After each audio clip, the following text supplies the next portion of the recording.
All right, with us now is CNN senior military analyst, retired Admiral James Stavridis. Admiral, thank you so much for being with us.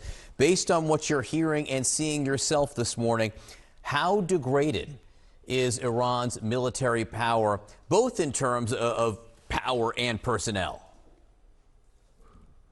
Significant would be the word. This is a very sweeping first launch by Israel.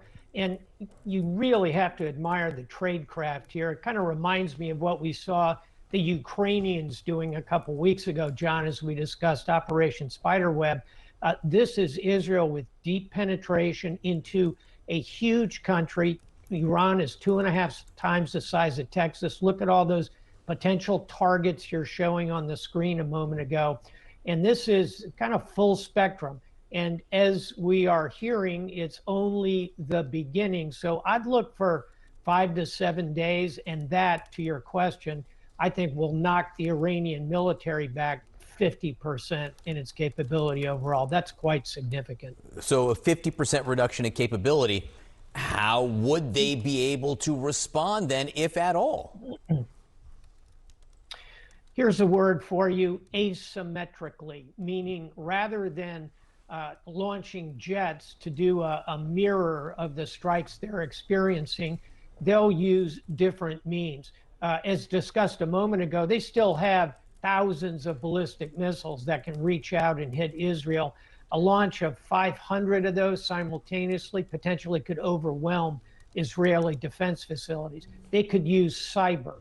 They could use terror attacks, targeted assassinations. And here's one that sent shivers up the back of the global economy. They could close the Strait of Hormuz. They have that ability with mines, small boats, missiles. They couldn't keep it closed for more than a month or two, but that's a huge spike in energy prices. Iran still has options here. I would say we keep hearing about the ballistic missile capability, but if they have that capability, and if you have the supreme leader saying Israel declared war, why hasn't Iran used it yet? I think the short answer would be 3 initials: USA. What Iran is seeking to do is avoid pulling the United States into this as an active participant. That's what Israel wants, and that's what Iran doesn't want.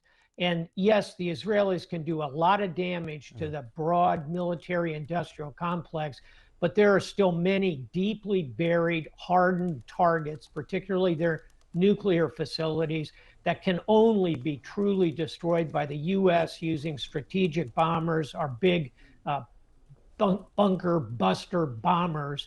And those would be the ultimate nightmare for the Iranians. So today, the calculus in Tehran is, how hard do we hit back? Do we do it in a way that avoids drawing the United States into this conflict? Final thought here, John. You heard Ambassador Bolton a bit earlier on the program.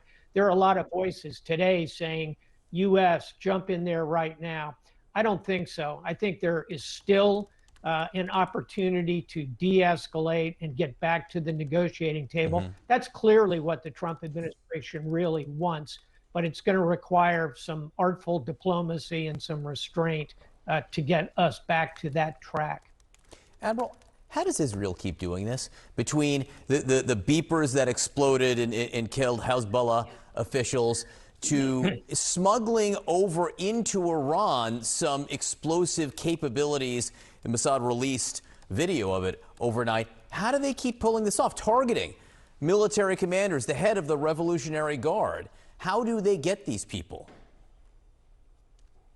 I'll add one to your shopping list, which is, remember, at the inauguration of the Iranian president, the Israelis assassinated a very senior Hamas commander right under the nose of complete Iranian security. You're right, they do it again and again.